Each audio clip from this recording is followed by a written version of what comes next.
C'est l'intro de podcast la plus longue que j'ai jamais vue.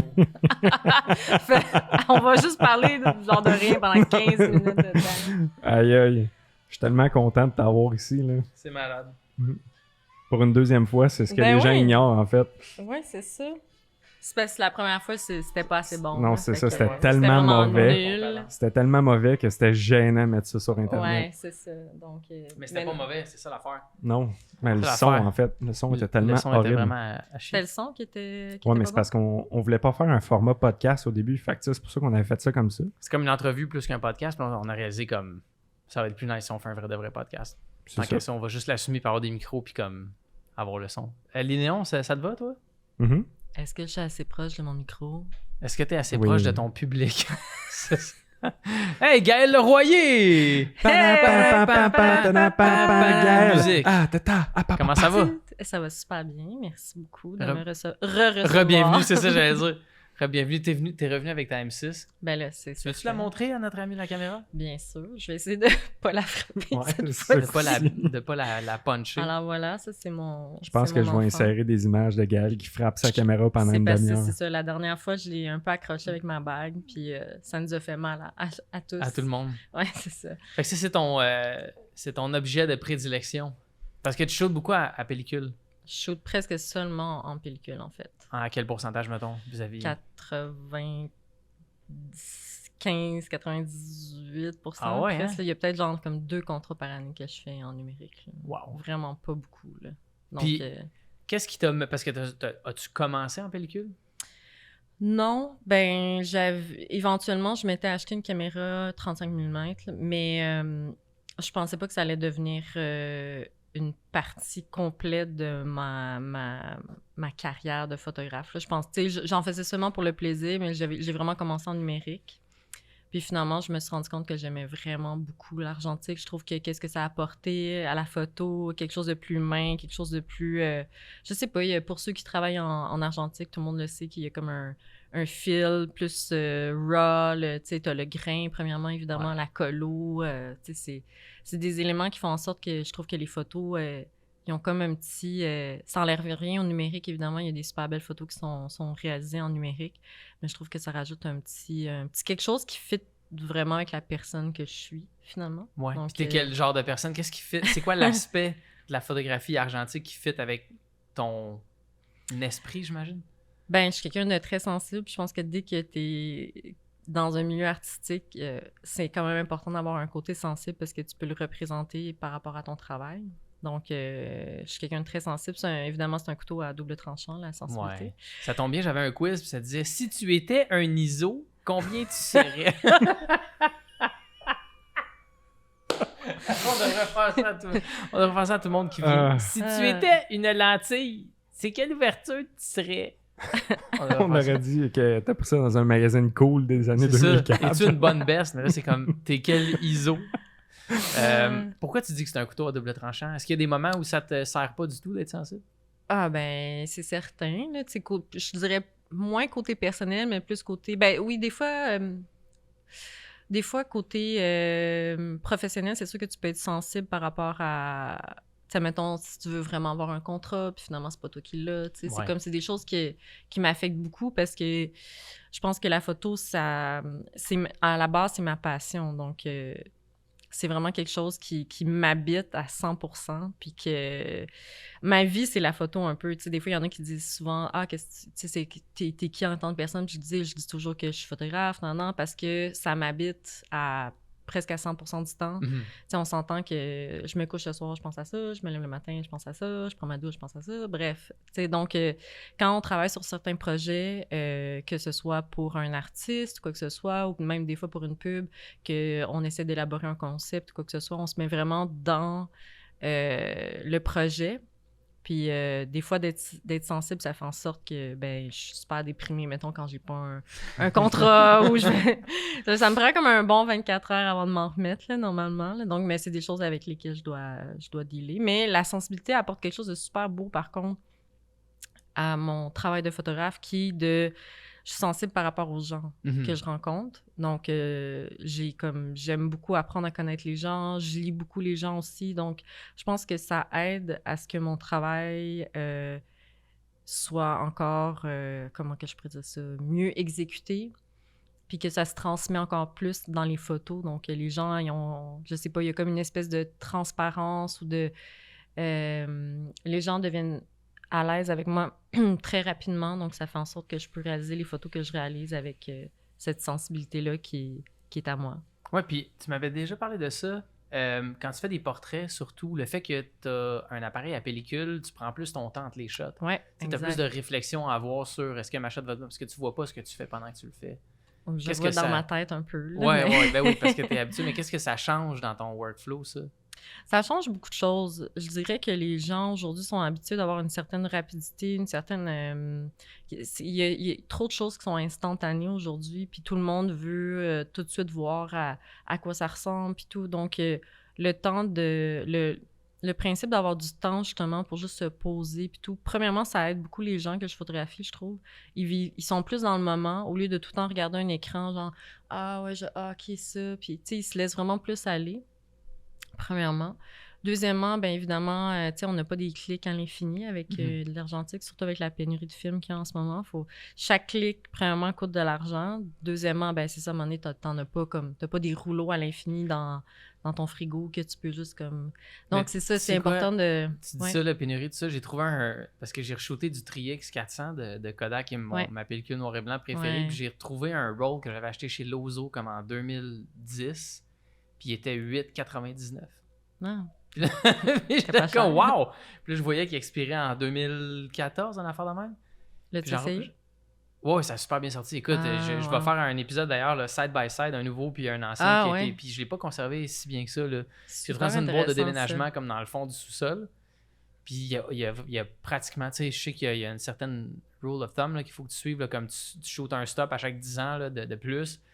Moi, j'ai fait aucune différence, puis c'était vraiment, vraiment parfait. Là. C'est vraiment rendu cher, la pellicule. C'est une vraie joke. Là. C'est rendu très cher, puis il y en a de moins en moins. Ben, quand ça arrive par petites batches. Donc, ça aussi, c'est quelque chose qui me stresse beaucoup par rapport à ma pratique, parce que il faut toujours que j'achète plein de pellicules pour être certaine d'en avoir, parce que moi, si j'ai pas de film, je travaille pas. Ouais. Donc, c'est un peu ça mon struggle en ce moment, si je pourrais dire. Là. Parce que tu peux pas juste changer. Tu peux pas juste dire, OK, bon, mais je suis habitué de shooter avec juste du Portra 400, ça va être du Fuji Pro H. T'sais, mais la couleur, il y en a pas beaucoup en ce moment de toute façon. Ouais. Toutes les pellicules en couleur sont presque indisponibles dans les magasins. Là, donc, c'est certain que peu importe, c'est ça. Mais t'as pas comme un genre de pusher à film. Tu sais, tu t'en vas là, puis tu dis ton mot secret. Tous les magasins me connaissent à Montréal. Ouais, c'est ça. Puis, ben en fait, je suis super chanceuse, puis je remercie les magasins avec qui je fais souvent affaire, là, dès qu'ils reçoivent des commandes, en fait, ils m'en gardent, puis après, ils m'écrivent. Ah, je t'ai gardé tant de boîtes de Portra 400, nan. Ou des fois, c'est une surprise. Des fois, j'arrive, je suis comme, tiens, voici 3 boîtes. Je suis comme, ah! Oh, wow! 15 rouleaux, ça va faire 860 ouais, c'est ça, exact. Parfait, je vais mettre ça sur une hypothèque. Ah non, c'est l'enfer. Nous autres, on voulait se mettre en gang. Si jamais ça t'intéresse, là, on achète une palette de boîtes. Je pense que c'est comme 2500$. Un affaire de même. Puis t'en as vraiment beaucoup dedans. Fait que je me dis ça veut dire qu'il y a des gens qui hoardent la pellicule en quelque part. Parce qu'il y a des sites que tu peux trouver, là, des caisses et des caisses. Le site de Moment aux États-Unis. Tu peux commander le nombre de boîtes que tu veux, ils en ont comme à l'infini. Fait que je me dis, il y a comme un racket. Il y a un underground de Portra 400. De Portra 400. Il faudrait qu'on aille péter des portes. Ouais, c'est ça. Puis shaker du monde. Mais on va se le dire, là, c'est un peu gossant qu'il n'y en ait pas comme avant. T'sais. Donc, c'est toujours tout le monde se bat pour en avoir. Mais pourquoi il y a une pénurie? C'est-tu parce que l'attrait est plus là qu'avant? T'sais, comme je sais que la mode est revenue beaucoup à l'argentique. C'est-tu parce que les gens se sont mis à shooter plus? Non, c'est parce que les livraisons sont moins régulières qu'avant. Donc, des fois, ça va être une fois par mois qu'il va y avoir des boîtes.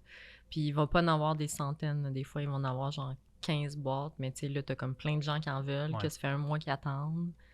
Donc, puis, tu sais, chaque magasin à Montréal ont un peu des fournisseurs différents. Fait que c'est un peu l'avantage, c'est que des fois, il y en a pas un magasin, mais un autre magasin, ils vont en recevoir. Donc, bref, c'est ça. C'est quoi ton setup idéal? Mon setup de photo photos de caméra, lentille, pellicule. OK, parfait. Ben évidemment, j'adore shooter avec ma Leica. Je shoot rarement juste avec une caméra, par contre. T'as quoi d'autre? T'as pas juste la M6? Une Pentax, me semble. J'ai une Pentax 6.7 qui est sur la fin de sa vie en ce moment. Donc, je vais m'en acheter une autre parce que j'adore prendre des photos en moyen format aussi. Ça apporte quelque chose de super... c'est un peu différent. Bien évidemment, le format du film aussi est différent, ce qui est intéressant. Il y a quelque chose aussi dans la façon que le film, la colo, elle sort, qui est différente qu'avec la Leica. La précision.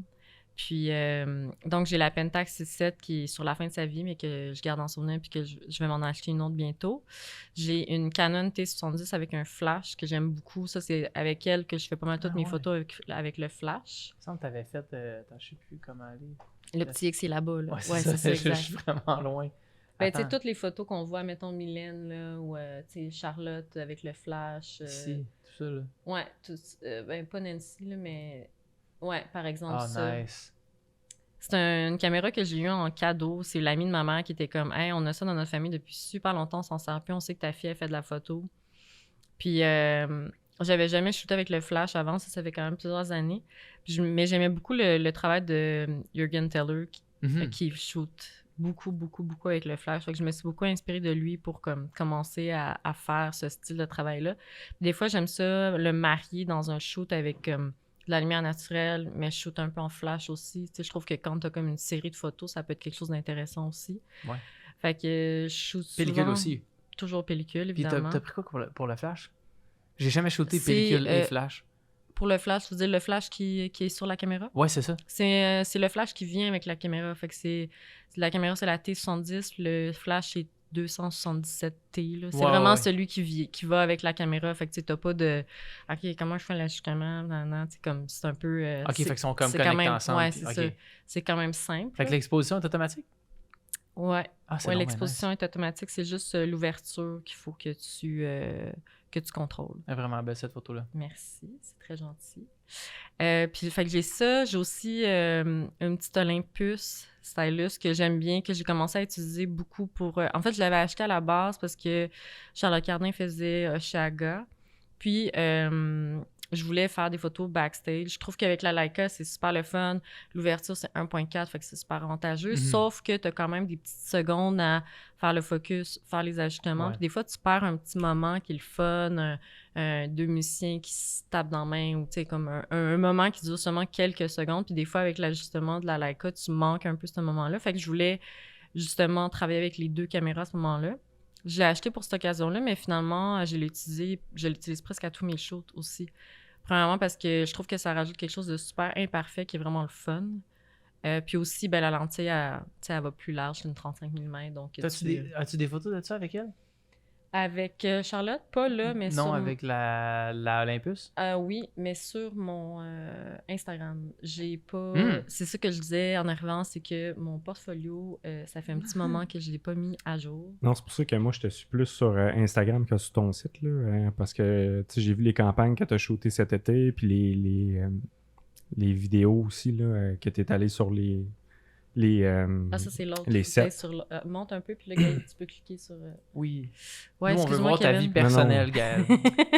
Sur notamment le vidéoclip à Alicia Moffett. Ouais. Une de mes shots préférées de l'été où est-ce qu'elle est comme dans l'eau, là. Ouais. T'as pris, là. Mais c'est ça que je me demandais. Tu sais, comme... Instagram veut pas. Pour des albums, souvent... Parce que pour les gens qui savent pas, tu shootes beaucoup comme de musique à des musiciennes, des musiciens, etc., des vidéoclips, des photos de ces vidéoclips-là. Pochettes d'albums, photos de presse. etc. Ouais. T'aimes-tu mieux aller sur un set puis shooter où est-ce que l'éclairage est fait en fonction vidéo ou t'aimes mieux chase avec tes personnes comme dans le centre-ville de Montréal ou etc.? Je te dirais que c'est deux choses quand même différentes. J'aime le fait de... Par exemple, le EP d'Alicia Moffett. C'est moi qui ai fait l'éclairage. On avait loué une maison. J'ai vraiment fait mon setup par rapport à ça. J'ai travaillé avec quelqu'un pour la direction artistique aussi, mais on a vraiment comme travaillé comme en duo pour réaliser ça. Il y a quelque chose que j'aime beaucoup dans toute cette création-là. Le clip, c'est super le fun aussi, tu sais... je fais pas tant du behind the scene quand je suis sur un clip. Je prends des moments avec les gens qui sont dans le clip, les personnages ou des fois, c'est des acteurs qui sont là pour jouer comme un personnage dans le clip ou sinon, c'est le ou la chanteuse. J'aime bien les prendre puis comme faire des portraits à travers les setups, vraiment pour appuyer la promo du vidéoclip, mais en images. Donc, c'est sûr que c'est super le fun de travailler avec des DOP puis des réals incroyables. Donc, je me souviens d'ailleurs la fameuse photo de celle-là, là, du petit gars. Qui est la première, je pense, sur ton site, ça se ouais, peut-tu? Exact. Qui est un clip de Charlotte Cardin, de Kids, réalisé par Christophe Brandel. Puis la DOP, c'était Christophe Collette qui la faisait. Oh mon Dieu. Christophe Collette, c'est comme une légende depuis que je sais c'est quoi un directeur photo. Là. Ouais. C'était quoi qui avait fait We Are Wolves à un moment donné avec la chute? Ah, tu vois, je l'ai pas vu des images de ça. Il me semble que c'était We Are Wolves. Puis je pense que Vanessa Pilon jouait là dans ce clip-là. Puis c'est elle qui m'avait montré ça. Puis après ça, j'avais consulté le travail de Christophe. Puis comme... Incroyable. Fait que, moi, c'était la première fois que je travaillais avec sur ce projet-là, puis j'étais super contente parce que là, dans des moments comme ça, justement, la lumière est déjà créée, puis tu vois quelqu'un qui est extrêmement professionnel là-dedans, qui fait ça depuis longtemps, faire ça, créer ça, puis c'est quand même assez impressionnant, puis c'est le fun de jouer avec ça, parce que toi, tes photos, tu les fais à travers... ces setups-là, qui sont souvent des setups qui sont réalisés avec de l'équipement de cinéma. Donc, c'est souvent de l'équipement que moi, je possède pas dans mon studio. Donc, oui, c'est quand même super le fun de prendre des photos sur des vidéoclips parce que ça me permet d'avoir des ambiances, des fois que moi, je peux pas nécessairement recréer. Bien évidemment, ça dépend du budget de chacun, je pourrais louer ce type d'équipement-là, mais des fois, en musique, on a moins de budget. Donc, ces choses-là sont peut-être parfois moins réalisables en photo. Donc, j'aime faire les deux, en fait. Puis la shot que tu as pris d'Alicia dans l'eau, tu sais, comme, pas celui-là qui est dans la tank, là, mais genre celui-là, étiez-vous à Thetford Mines? Non, on était... c'était drôle, je te dis... On dirait genre Thetford Mines. Pourquoi tu dis on dirait Thetford Mines? C'est juste une surface d'eau? Mais non, mais en arrière, il y a genre une carrière. Mais c'est une ancienne carrière, c'est ça. Mais c'est pas loin de Gatineau. J'étais déjà allée là pour un tournage aussi. Ils font pas du bungee, mais ouais, c'est ça. Je pense qu'ils font du bungee, puis il y a comme une espèce de tyrolienne, ouais. Merci. Un zipline. C'est ça, exact. Donc, tu peux comme... Bref, mais c'est ça c'est là où on était pour ça. Puis en fait, je savais pas exactement les shots pour qu'on allait faire. Puis on arrive le matin... puis là, Alicia, elle s'en va dans l'eau. Puis là, je suis comme, crème, mais là, tu sais, il faut que j'aille dans l'eau. C'est ça, parce que t'étais dans l'eau avec elle. Là. Puis, fait que là, mais moi, j'avais rien, là. Puis, fait que là, il y a un gars qui me dit, la style, ça me dit, je peux te prêter ça. C'est genre des petites bobettes, là. J'étais comme, OK, non. Là, finalement, il y a un tech qui dit, j'ai un maillot dans mon sac. Je suis comme, parfait. Puis, j'avais pas de brassière, j'avais une camisole pas de brassière, fait que j'ai emprunté la brassière à mon ami. Je suis comme, hey, toi, t'as une brassière, prête-moi là-dedans pour que j'aille dans l'eau. Fait que bref, histoire courte, je me suis comme concocté un maillot de bain vraiment genre en 2 minutes pour aller faire les shots dans l'eau. Puis je me suis dit, si je reste, tu sais, sur la terre ferme puis qu'elle est là-bas, ben ça fera pas comme un portrait incroyable. OK, fait que t'étais vraiment dans l'eau. Même si t'es vraiment plus haute qu'elle, tu touchais dans le fond. Attends, là, je vois pas ce que vous regardez. Tu vois pas le... Non, c'est ça, c'est la shot où est-ce qu'elle a ses mains. Le visage comme ouais, ça. non, je suis en face d'elle dans l'eau. Parce que moi, j'ai vu la shot behind the scene de cette shot-là. Ouais. C'est comme toi, en plongée, là, qui était dans l'eau avec elle. Ouais. T'as shooté ça au flash? J'ai exact. J'ai shooté ça avec le flash. Je me demandais si t'avais pris un reflet dans son visage ou un miroir juste pour comme bouncer la lumière du soleil ou si t'avais juste mis un flash. Non, c'est ça, c'est juste le flash qui a fait ça. Vraiment puis, cool, ouais, ben le résultat est super bon. Fait que je suis vraiment contente. Non. Des fois, des trucs comme ça, c'est assez... j'ai quand même un sens de la débrouillardise assez comme élevé parce que souvent, je veux pas manquer des bonnes shots. Tu sais, sur des shows, des fois, il faut vraiment que you put yourself out there puis que tu... les shots vont pas se faire toutes seules. Donc, des fois, il faut que tu te mettes dans des situations, il faut que tu réfléchisses à comme, OK, good, ben je veux avoir cette shot-là, ben qu'est-ce que je fais? Puis c'est pas la première fois que je vais dans l'eau comme ça puis que je me mets dans des situations un peu périlleuses avec des caméras. Ouais, c'est tellement un spirit important faire ça comme ça. J'ai l'impression que même les photographes professionnels là, qui sont rendus très loin dans leur carrière, les meilleurs, je trouve que, tu sais, Peter Lindbergh, mettons, tu sais, Peter Lindbergh, il arrivait sur un set, il devait avoir pour comme 250 000 $. par jour de trucs à payer sur les sites de Peter Lindbergh, mais comme il se couchait à terre, il allait chercher la shot, il essayait des... Tu sais, puis je trouve ça tellement important parce que c'est ça qui se perd, je trouve, avec le numérique, c'est tellement facile. Que comme clic, tu fais des affaires, puis c'est pas mal fini, puis après ça, tu peux faire de la retouche, t'as tellement d'informations avec laquelle tu peux faire. Fait que moi, c'est ça que j'aime. T'as des photos, puis là, moi, j'ai comme arrêté sur cette image-là parce que je la trouve vraiment belle. Je trouve que la lumière est super douce. La couleur, la pose, l'angle. Théodore. Je trouve ça vraiment fun. Tu sais, t'as des photos comme ça, mais t'as d'autres photos aussi qui ont l'air aussi simples que ça, mais qui ont été vraiment difficiles à faire. Est-ce que tu penses que c'est plus gratifiant de réussir à faire ça avec la pellicule?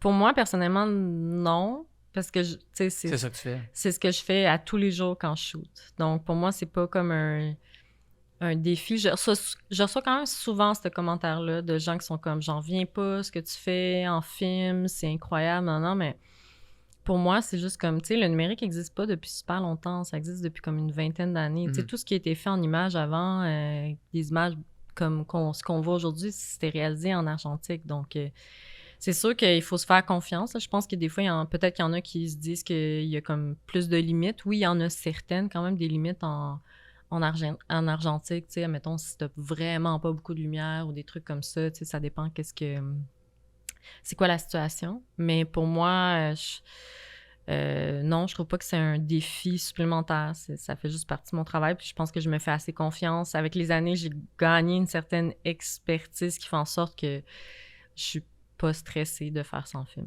Ouais, j'aime ça ce que tu dis parce que je dis souvent aux gens qui viennent apprendre la photo avec moi que on était capable de faire des images il y a 40 ans. Puis on n'avait pas 1/10 de tous les gadgets qu'on peut mettre sur des caméras. Puis que depuis un bout, on a comme plafonné dans ce qu'on est capable d'aller chercher comme image au niveau numérique. Quand on est rendu à 100 mégapixels, 200 mégapixels, puisqu'à un moment donné, ça n'arrêtera jamais. Puis ça vaut rien. Ça vaut pas grand-chose de n'avoir 200 quand tu peux en avoir juste 40 puis faire la job en masse pour la majorité du monde qui sont là. Puis comme je dis, c'est que le marketing nous pousse à racheter puis à racheter de nouvelles affaires en pensant que maintenant, tu as ISO, combien la FX3? 409, ISO 40800, genre.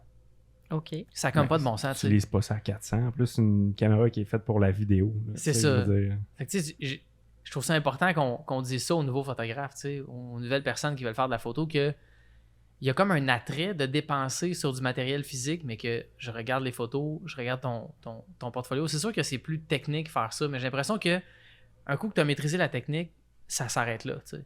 Exact. Dans le sens où, après ça, le numérique, tu as comme toute la retouche. Puis là, j'ai quand même l'impression que c'est une autre porte qui s'ouvre. Puis moi, quand je fais juste penser au fait qu'il faut que je retouche mes photos, je fais de l'anxiété.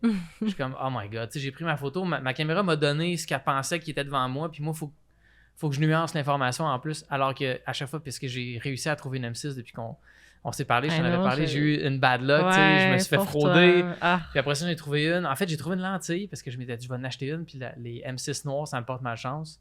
Fait que c'est le gars qui j'ai acheté la lentille de eBay, il dit, moi, j'ai un partner en Californie qui en a une. Je te l'envoie par la poste. Si tu l'aimes, tu m'appelles. Si tu l'aimes pas, renvoie-la moi. Fait que je l'ai eu, j'ai eu dans mes mains. C'est quelque chose que j'aime beaucoup, des fois, la confiance des gens. Là. Ben bon, dans ton cas, c'est ça qui est poche. Ça a été les deux extrêmes en l'espace d'une semaine. Il y en a un qui m'a fourré pour 3500$ avec qui je m'en vais en cours. Puis il y en a un autre qui m'a juste envoyé une caméra de 4000 US de même. Puis il est comme, si tu l'aimes... Il y a beaucoup de gens, je trouve, entre photographes qui font ça, qui se font énormément confiance. Moi, j'ai des gens qui m'ont prêté de l'équipement que j'ai jamais rencontré de ma vie, mais qui connaissent mon travail. Puis sont comme, je te prête telle caméra, je te prête tel kit de lumière, pas de problème, viens, la porte est ouverte. Là, comme... Ah ouais, il y a comme une entraide vraiment intéressante, puis le fun entre photographes. Mais ça a shifté, ça, parce que c'était pas comme ça il y a 10-12 ans. Moi, je me souviens, tu demandais des conseils. Ça fait combien de temps que tu en fais professionnellement? À temps plein, ça fait 7 ans. OK. Mais c'est ça, j'avais commencé mon processus avant ça, mais t'as raison un peu dans ce que tu dis. Mais non, mais t'as-tu senti qu'on dirait qu'on a réalisé qu'on dépendait tous les uns des autres, dans le sens où si ta job est bonne, puis il y a une personne qui a besoin d'une personne qui fait de la photo, ben si ta job est bonne puis t'es le fun, ça va lui donner envie d'engager un photographe au lieu d'aller chercher du stock photo, tu sais. Je trouve que c'est ça que ça a fait. Moi, je me souviens, j'ai demandé des conseils il y a 10 ans, puis c'était dans le secret des dieux, là. Ouais, puis c'était difficile aussi moi, je voulais beaucoup assister dans le temps pour apprendre, mais je pense que j'avais trop dit que je voulais devenir photographe. souvent, il y a des photographes qui veulent garder leurs assistants longtemps, ils veulent Ouais. les former, puis tu sais, c'est normal aussi. Donc, finalement, je me suis retrouvée à pas souvent assister, puis à juste faire mes trucs par moi-même, mais j'ai quand même eu plusieurs rencontres avec des photographes au début de ma carrière. Justement, je me souviens deux fois que j'étais allée voir Jimmy Francoeur, par exemple, parce que j'avais comme posé une série de questions. Maxime Gédélil aussi, qui m'avait beaucoup aidé. Donc, je trouve qu'il y avait quand même quelque chose il voulait m'aider dans ma quête de, justement, devenir photographe. Puis je trouve ça important, mais je pense que c'est ça que tu le fais aussi, tu sais. Aujourd'hui, d'avoir comme cette ouverture-là par rapport aux gens qui nous posent des questions. Tu sais, moi, je suis toujours super ouverte à recevoir du monde. Tu sais, des fois, ils me posent des questions, je dis, ben, si tu veux, on peut aller prendre un café, puis on prendra le temps de s'asseoir, puis de comme regarder tout ça ensemble. Vu qu'il y a des gens qui l'ont fait pour moi, je trouve que c'est important de le faire pour les autres. Là. Justement, tu m'as dit tantôt, tu nous as dit tantôt que tu enseignais au Collège Marsan. Oui, c'est ça. Qu'est-ce que commencé, j'enseigne direction du modèle. Je trouve que c'est un bon cours pour moi parce que je photographie beaucoup plus des gens qui sont pas mannequins dans la vie, donc des gens qui sont pas habitués d'être en face de la caméra, qui sont parfois mal à l'aise devant une lentille, qui sont stressés. Donc, j'arrive quand même à bien faire mon métier, je crois. Donc, c'est correct. Non, c'est correct. Bien, mais peut faire mieux. C'est ça, exact. Place à l'amélioration. Bref, donc, j'ai décidé d'accepter parce que je trouve que j'adore parler de photographie. Je trouve que c'est une de mes passions, donc pourquoi pas. Puis, je travaille beaucoup, par contre, fait que c'était important pour moi d'avoir une certaine flexibilité, puis le collège me l'ont offert. Donc, tu sais, si j'ai un contrat important ou quoi que ce soit, j'ai la possibilité de déplacer mon cours. Donc, ça n'empêche pas que je peux continuer à travailler dans tous mes contrats, mais donner mon cours en même temps. Ah, c'est vraiment cool, ça. Ouais, c'est ça. Est-ce que tu trouves que ça te donne de l'énergie plus que ça t'en enlève d'enseigner aux gens? Me donne l'énergie, je te dirais que ça m'en donne pas, ça m'en enlève pas. C'est pas comme c'est le fun, je sais pas, T'es carboneutre finalement. Non, mais dans le sens quand j'ai fini mon premier cours, j'étais quand même un peu drainée. J'avais mal à la gorge, j'étais comme rien d'autre. Parler pendant 3 heures. C'est spécial, hein? C'est spécial. Puis aussi, mais j'étais quand même vraiment gênée. J'ai souvent fait des conférences dans ma vie sur justement ma carrière ou parler de la photo, mais comme de dire « Hey, c'est moi votre professeur, puis je vais vous apprendre quelque chose », je trouvais ça super gênant. J'étais comme un peu malaisée, là, le premier cours. Quand je rentrais, il fallait que je prenne des présences. J'étais comme « Oh mon Dieu! » Tu donnais des copies ou des retenues? Moi, j'en aurais profité. Moi, je me serais vengée de mon enfance. Là. Non, mais... Il y a une fille qui était juste en face de moi à un moment donné puis qui regardait son Instagram. Puis là, je l'ai regardée, je vais être comme, excuse-moi, mais ça marche pas pour moi, ça. La honte? Ben, c'est juste comme, tu sais, en plus, t'es pas en secondaire 1. Puis, tu sais, moi, j'ai travaillé 2 jours là-dessus pour comme préparer mon cours. Puis c'est pas des heures qu'on est payé, là. On est payé juste pour le temps qu'on est là, tu sais. Fait que je le fais vraiment par passion, tu sais. Donc, en plus, si t'es là, normalement, c'est parce que t'es passionné. T'es même pas obligé d'être là. Fait que si tu veux être là, tu payes pour être là en plus. Donc, j'ai pas donné une retenue, mais j'ai juste dit, hey, dépose ton téléphone. OK. C'est ça. Tu l'as pas confisqué, genre? Je vais le mettre dans mon tiroir. Tu l'as pas séparé d'avec sa mère. La prof, elle switch, elle est super nice, puis là, tout d'un coup, elle devient. Non, c'est pas ton genre, ça. Non, vraiment pas. Non, j'imagine pas faire ça. Non. La première fois parce qu'on a déjà fait un podcast ensemble avec Kev, sauf que le son était absolument pourri, puis on était comme c'est pas à la hauteur de ton talent. De ton talent, puis de ce que tu as à nous dire, puis de tout ce que tu as. Puis tu m'avais envoyé, je t'avais dit, envoie-moi tes 5 photos préférées, tu m'en avais envoyé 7.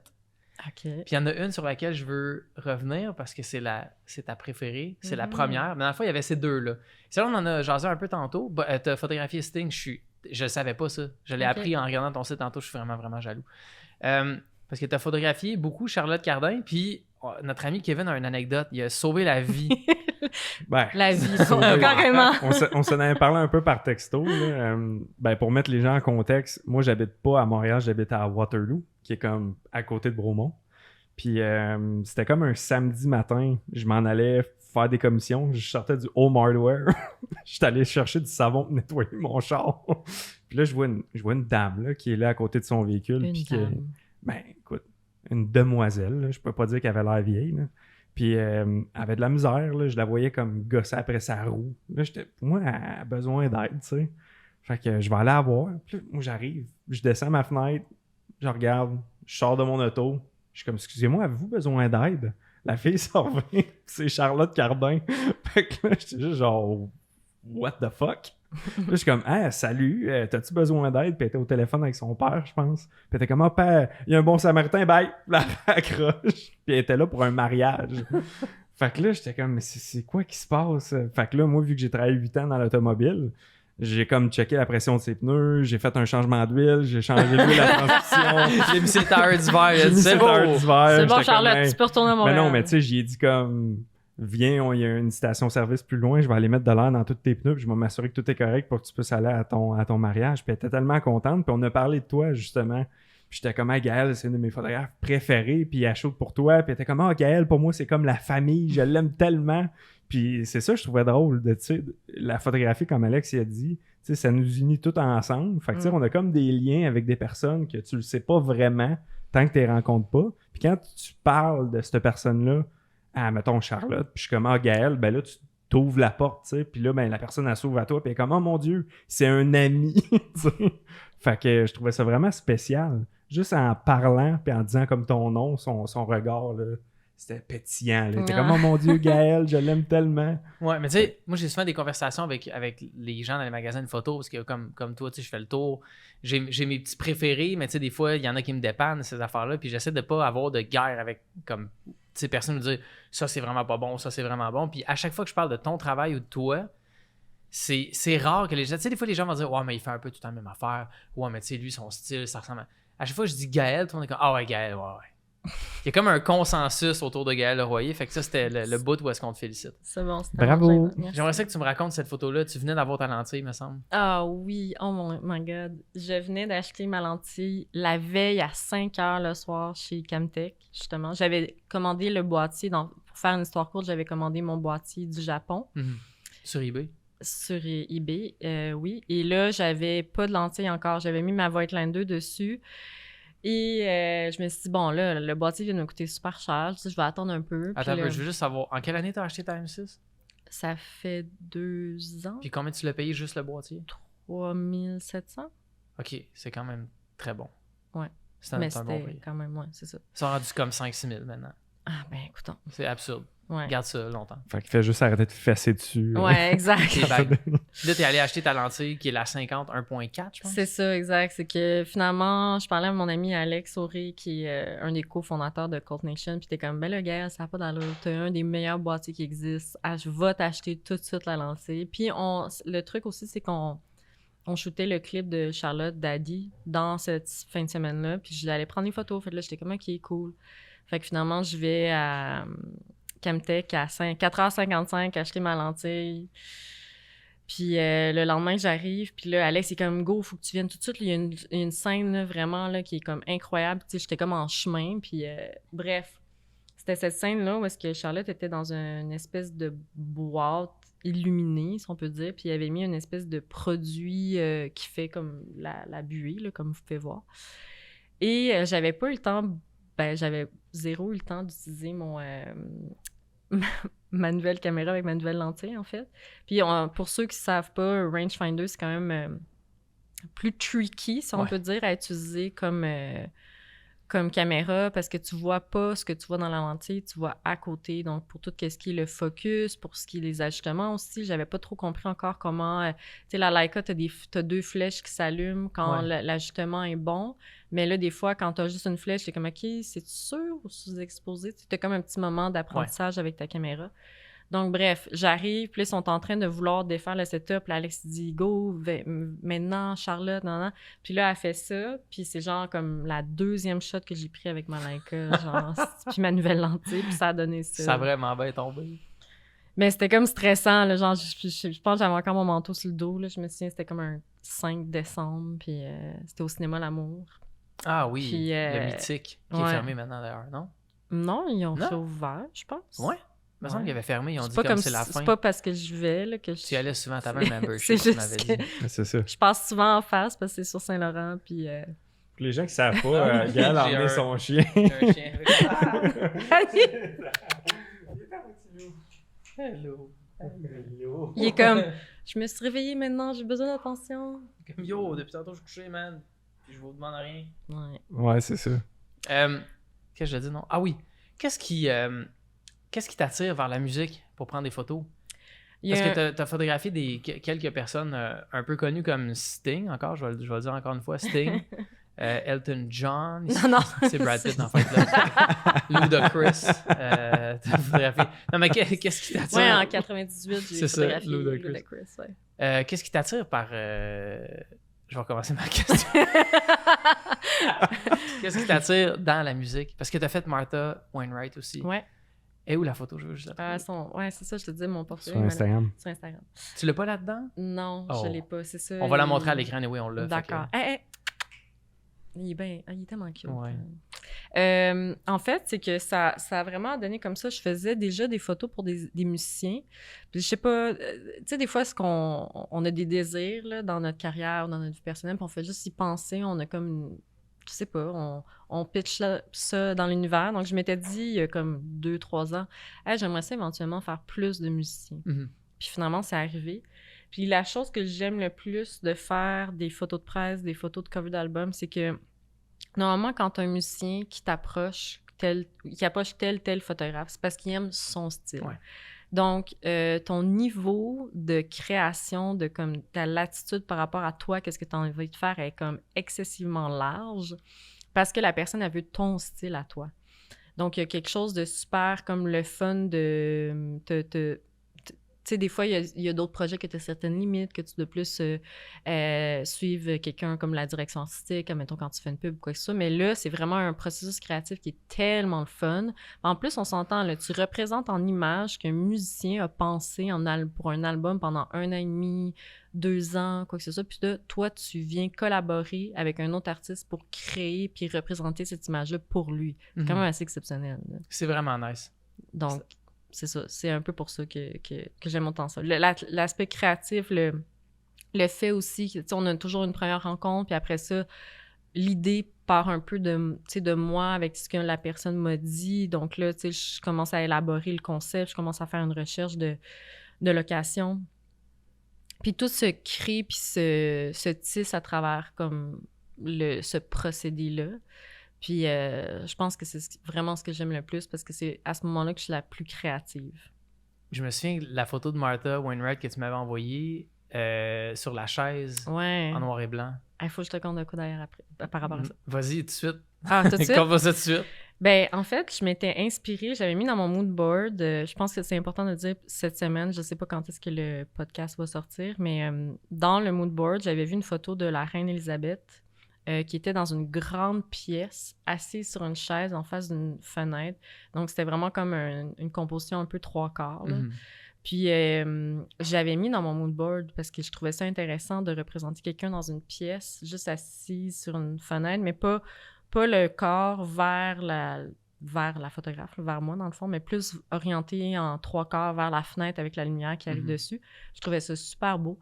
Je sais pas, je pourrais pas dire qui a pris ça, peut-être Annie Leibovitz, mais je suis pas certaine à 100%. Bref, j'ai revu cette image-là cette semaine, vu qu'au moment où est-ce qu'on fait notre conversation, en ce moment, la reine est malheureusement décédée il y a quelques jours. Puis c'est ça, je m'étais beaucoup inspirée de ça, puis finalement, c'est devenu le cover de son album.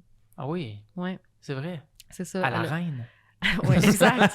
Ouais, j'ai fait des photos pour la reine. Vous ne saviez pas, mais la reine, elle a un petit côté hip-hop là, en dessous d'elle. Ouais, j'étais sûr qu'elle faisait du dubstep pas mal.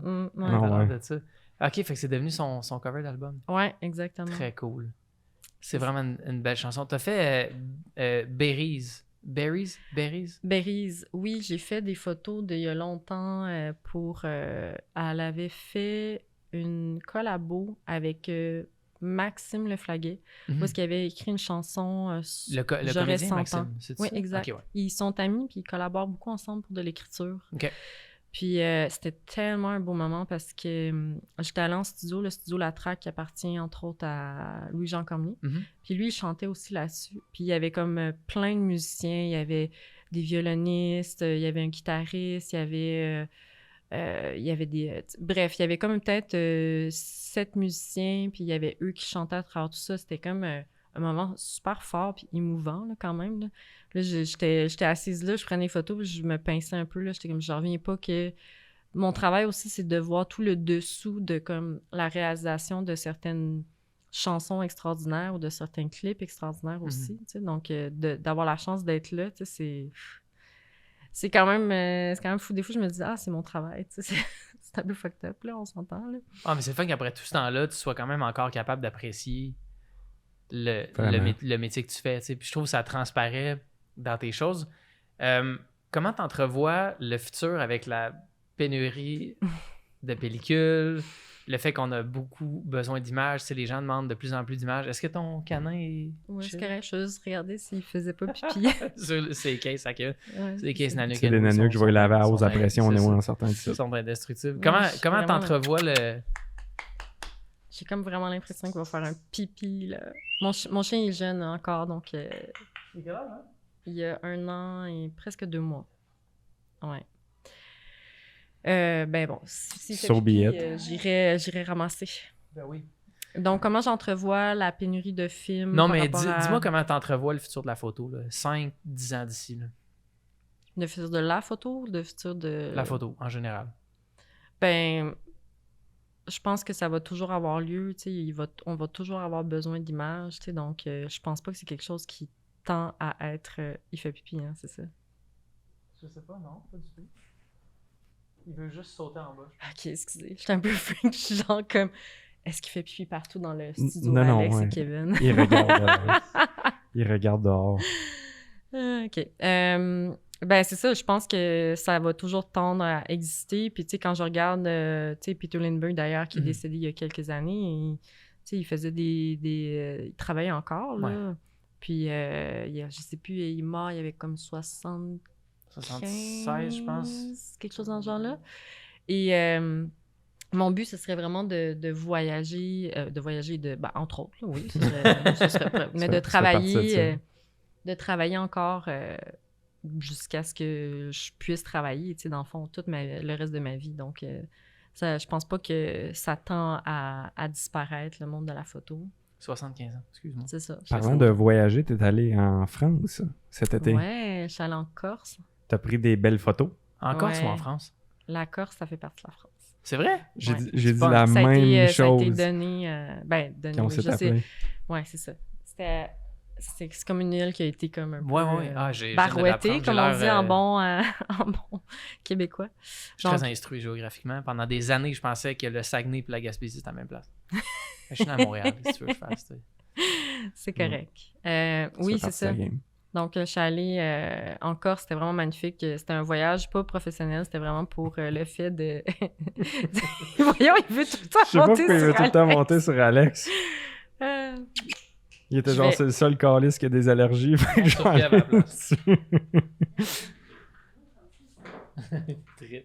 Je vais juste enlever ça en même temps. Puis... Donc, c'est ça. Je suis pas allée voyager professionnellement, mais je suis allée vraiment pour le plaisir.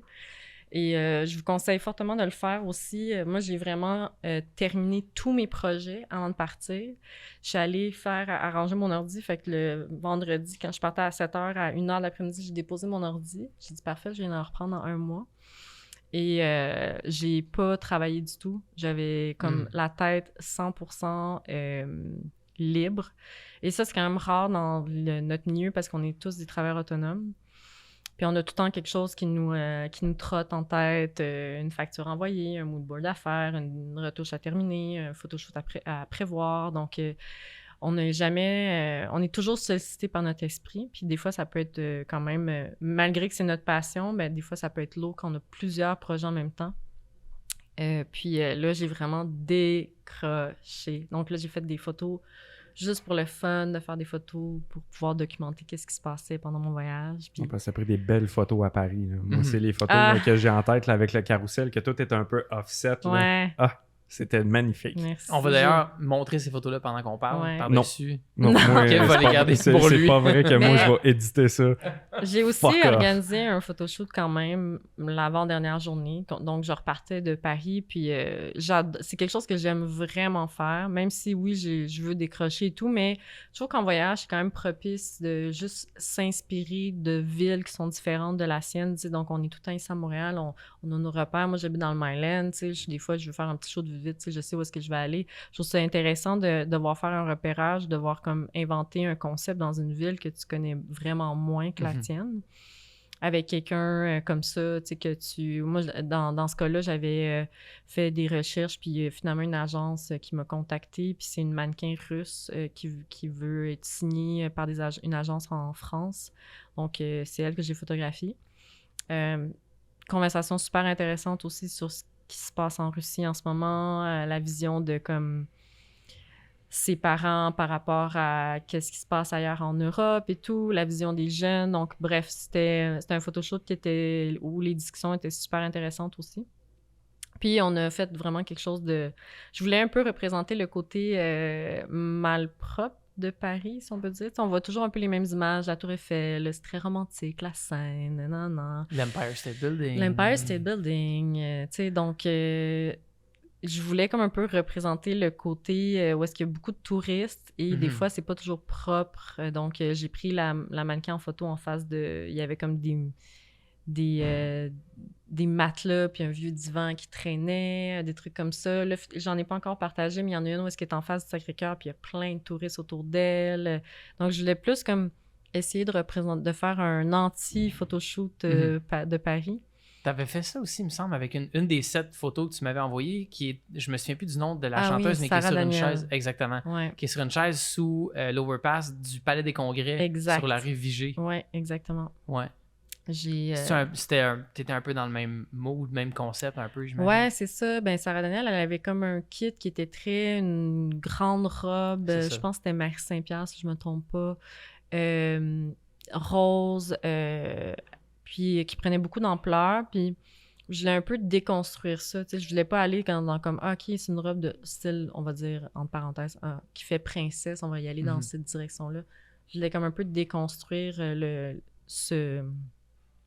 je sais pas, quelque chose, je voulais représenter ça avec la ville, le béton, on avait trouvé une chaise dans le fond d'une ruelle avec plein de bananes écrasées qu'on avait nettoyées, puis c'est ça, tu sais, j'avais même pris des photos d'elle avec, tu sais, elle se préparait, elle était à côté sur l'auto, il y avait une poubelle à côté, mais comme, tu sais, justement, je sais pas, j'essayais de déconstruire ça un peu, puis la photo qu'on avait montrée où est-ce qu'elle est assise sur une chaise, on était juste passé par là, puis il y avait une super belle lumière à ce moment-là, la texture du béton, puis on avait juste pris la shot avec la chaise qu'on avait trouvée, puis c'est devenu finalement son cover d'album.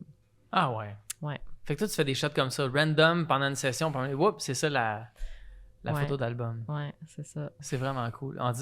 Il nous est arrivé la même chose. Je parle souvent de 3 fois par jour, mais le premier livre, on a essayé de trouver la shot, puis à un moment donné, mon assistant Yannick L'Espérance, il dit à Marie-Lou, bouge pas de là, fais juste tenir la tarte dans tes mains. Il a fait une photo, puis c'est devenu le cover du premier livre. Puis c'était pas stagé, il y a personne qui a réfléchi à cette shot-là. Mais vu que la lumière, elle tombait bien, Yannick, il l'a vu, puis comme, il a shooté ça. Puis après ça, moi, j'avais une malédiction, j'ai plus jamais shooté les covers des livres. Parce que je trouvais que les autres étaient meilleurs que moi pour faire ça. Oh. Fait que, tu sais, des fois, tu sais pas comment ça va s'orienter, puis tu finis avec ça, finalement. Exactement. Vas-tu faire une expo? On peut-tu espérer une expo un moment donné avec toutes tes... Peut-être. Là, j'ai un projet ben, c'est pas une expo, mais c'est un projet que j'ai collaboré avec une artiste qui a apposé ses œuvres, ben, son art, dans le fond, sur une de mes photos de Charlotte, qu'on peut voir sur mon site, d'ailleurs. Ouais, attends, je vais aller voir ça. Qu'on va vendre, en fait. Puis là, on le voit peut-être moins bien à l'écran, là, mais non, c'est le maximum. On voit toutes les vagues. C'est ça, exact. C'est tellement beau. C'est Juliette Gagné, qui est une artiste de chez moi, de Sherbrooke, qui c'est vraiment... son art, c'est ça, ça fait vraiment des lignes comme ça, mais sur des grosses toiles. Je trouvais ça super intéressant. Donc, on a collaboré ensemble pour faire cette affiche-là qu'on va vendre pour, en fait, envoyer les fonds à une fondation, à un organisme. Wow! Ouais. C'est très cool, ça. Donc, on n'est pas arrêté encore. Là, j'attends des réponses au moment où est-ce qu'on se parle, mais... Sinon, si tu cherches une fondation, je connais un gars qui en a une. Ouais. Apparemment, ils sont jamais fermés au dépôt. Là. Mais ouais, donc, on avait pensé à un organisme qui vient en aide aux femmes autochtones au Québec. Mm-hmm. Donc, on voulait un organisme qui vient en aide aux femmes aussi, parce qu'on est tous des femmes. Donc, moi, je suis photographe femme. Juliette qui est l'artiste, est une femme. Et la personne dans la photo, c'est Charlotte Cardin. Donc, on voulait comme venir en aide aux femmes. Puis là, j'attends les réponses de certains organismes là, pour savoir s'ils veulent s'associer à ça pour qu'on leur donne, dans le fond, les fonds de nos ventes. C'est beaucoup au centre de ton travail, les femmes. Aussi, la féminité, ce thème-là. Pourquoi tu as décidé d'aller vers ça? Ou c'est venu naturellement? C'est venu un peu naturellement, mais au début de ma pratique, je voulais vraiment comme faire des photos de femmes puis de les représenter d'une façon qu'elles soient belles, mais pas qu'elles soient dans quelque chose de sexy. Il y a quelqu'un qui m'a dit ça l'autre fois, un maquilleur que j'ai vu pendant que je photographiais Claudine Prévost, puis qui était comme c'est intéressant parce que je travaille avec beaucoup de photographes hommes, puis t'as vraiment pas cette tendance-là qui en certains photographes gars font, de mettre la femme d'une façon plus sexy dans ses poses ou quoi que ce soit, dans son regard. Donc, j'essaie le fameux male gaze. Ouais. Donc, j'essaie de rendre la femme belle, mais pas de la sexualiser par rapport à... Une femme peut être magnifique et très sexy sans avoir comme un type de pose en particulier ou un type de regard. Donc, je sais pas, c'était vraiment une démarche au début de ma pratique, puis je pense que finalement, c'est juste resté. Puis je photographie des hommes, là, aussi, là, on s'entend. C'est eux autres que je rends sexy. C'est ça, c'est eux autres que je rends sexy. Je leur fais faire genre des affaires. Vas-y, Kev, comment toi, tu serais sexy, toi? Moi, au naturel. Au naturel, moi, je me fais des toasts le matin. Ah, puis il est complètement... direct. Il est pornographique. Porno. Son existence. Porno Cheese Whiz. C'est ça. Ce matin. En tout cas, bref. En tout cas, on va arrêter d'en parler. Là. Il y a du monde qui ont chaud à la maison. Non, moi, j'ai déjà chaud. Chaque fois que t'es... J'ai dû enlever ma veste. Ouais, c'est ça. C'est pour ça qu'elle a enlevé sa veste. Puis que le chien est parti d'ailleurs. Je sais pas, il est en dessous. Il est à côté de ton pied, quasiment. C'est ça. Hey, c'est cool que tu sois venu jaser, mais avant qu'on termine, parce que je sais qu'on en avait parlé la première fois, j'aimerais ça que tu me jases de tes inspirations. C'est qui les personnes qui font de la photo qui t'ont le plus enligné sur ce que tu fais aujourd'hui? Ben, il y a 3 photographes qui m'ont beaucoup inspirée. Je pense que la première personne qui m'a vraiment touchée, c'était Sebastião Salgado. Il y a quelque chose que j'aime beaucoup dans son travail de portrait sur il a suivi des migrants, il est allé dans des peuples, à des moments où est-ce que justement il était comme dans la jungle. C'est un peu plus photojournalisme. Exact, tu sais, puis il y a quelque chose de très vrai, puis très, si on peut dire rough dans ses photos aussi, mais il y a comme une certaine beauté. Puis je trouvais que de documenter comme ça l'être humain, c'est quelque chose qui m'allumait beaucoup. J'aimerais faire plus de photos de ce genre-là. C'est pour je suis déjà allée au Nunavik avec touristes autochtones, puis j'avais eu la chance de faire des super beaux portraits des Inuits qu'on a rencontrés là-bas, de nos guides. Puis c'est des photos que justement que j'adore, puis que j'ai documenté un peu tout ce qu'ils nous ont appris durant ce voyage-là. Donc, c'est un photographe qui m'a beaucoup touchée. Puis je pense que c'est comme une grande personne dans tous les sens du terme parce qu'il a dédié sa vie à ça, dans le fond, là, plus que sa famille, son enfant. Il a vraiment comme... Il est parti à travers le monde, puis il a comme... Puis en même temps, ce genre de travail-là, c'est tellement nécessaire à faire aussi, donc... T'as vu son film, Salt of the Earth? Le sel de la terre, puis parce qu'il parle français en plus, Sebastião Salgado. Tout son film est en français. Ceux qui veulent le voir, c'est vraiment, vraiment extraordinaire. Incroyable, oui. Puis, donc, je pense que c'est un des premiers qui m'avait vraiment touchée à cette époque-là. Peter Lindbergh, évidemment, aussi. Moi, j'ai eu un moment un peu eureka, là, dans ma vie, un moment de comme en 3 secondes, j'ai compris qu'il fallait que je devienne photographe. Ah ouais? Puis, je revenais d'un voyage à l'aéroport, j'ai acheté quelque chose dans un genre de dépanneur à l'aéroport, puis je suis tombée sur la revue Reporters sans frontières qui faisait une édition sur Peter Lindbergh à ce moment-là. Et dans ma tête, je me suis dit exactement, voyons, Christ que c'est beau. Puis là, dans ma tête, ça a fait comme si quelqu'un m'avait donné une grosse claque en arrière de la...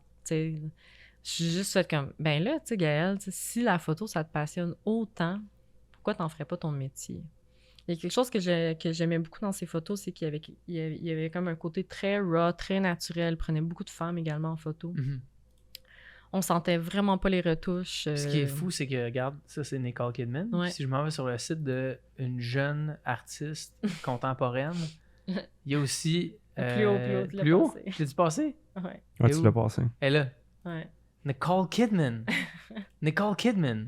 C'est quand même cool que vos chemins se soient en quelque part croisés. Tu sais. Ouais, j'aurais vraiment aimé pouvoir le rencontrer, mais bon. Bref, son travail, je trouve qu'il est super inspirant aussi. Puis il y a quelque chose de très, très raw, très naturel. Il y a quelque chose d'intéressant aussi de qu'est-ce qu'il faisait avec les décors. Il y avait souvent des décors un peu grandioses dans le sens qu'il il montait des espèces de grosses affaires, mais qui travaillaient un peu autour de ça, tu sais, comme... Je sais pas. Il y a quelque chose qui m'a beaucoup plu et inspiré dans ses photos. Puis la dernière personne qui m'a vraiment beaucoup inspirée, c'est la personne qui m'a aidé à définir plus mon style un peu plus tard dans ma carrière, c'est Irving Penn. Mm-hmm. J'étais allée voir une de ses expos au Metropolitan Museum à New York et j'étais fascinée par ses compositions, en fait.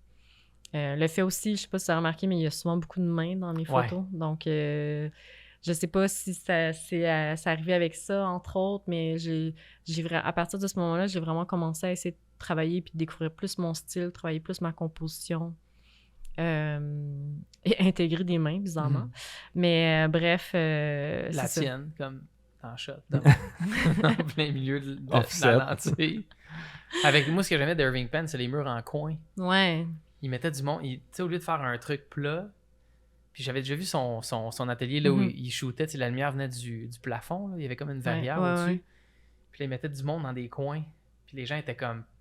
Mais c'était pas juste un coin 90 degrés, c'était un coin plus petit pour ceux qui savent pas. Ça, c'était vraiment un bon coin pointu. C'est ça, là, exact. Donc la personne, il fallait qu'elle habite ce coin. Mais ça fait les plus belles photos. Puis il y avait comme, je pense qu'il y avait peint ça avec de la chaux ou du lime wash, je sais pas trop, c'était super texturé, c'était... Vraiment. Comme Irving, il était 160 ans en avant de son temps. Là. Tellement. Puis il y a aussi quelque chose de très intemporel dans ce style de photo-là. Puis c'est ce que j'aime reproduire en photo, c'est que je pense que quand je prends une photo de quelqu'un, j'aime que dans 15 ans, cette photo-là puisse être encore actuelle dans un certain sens. Il y a quand même des photos qui vont rester dans l'air du temps, j'ai l'impression. Donc, je regarde de ces photos qui ont été prises il y a 50 ans, puis je trouve qu'elles sont encore tellement actuelles et modernes. Donc c'est ça, c'est les personnes qui m'ont le plus inspiré. Tu fais vraiment bien ça. Bravo pour tout le travail. J'espère qu'on va... Merci. Je pense qu'on devrait organiser des... J'appellerais ça genre le grand diaporama. Moi, quand mon père faisait des photos, là, puis j'étais petit cul, il invitait la famille, puis là, il mettait ça dans son affaire, son carrousel, là, puis là, il switchait ça avec une manette, puis là, on projetait ça sur le mur de la cuisine. Je pense qu'on devrait faire un genre une espèce de revival des sessions diaporama, puis tu serais la première à qui je mettrais le travail là-dedans. Ah. Fait que t'es bien smart d'être passé. Ben là. Avec Time 6. Yes. C'est pas la dernière fois que tu viens de toute façon. Moi puis Time 6. Toi puis Time 6. OK, cool. Time 6 et toi. C'est ça, ouais. Qui précède qui? Donc, merci à tous. Hey, merci à tous. La prochaine. On fait un outro. Comment qu'on finit ça, un podcast? J'ai aucune idée, man. On se dit, hey, le podcast, c'est fini. Je sais pas. 3, 2, 1. Puis on va sur Miniclip se montrer nos records au snowboard. C'est ça. Bon, ben, à la semaine prochaine. À la semaine prochaine. Bye, tout le monde.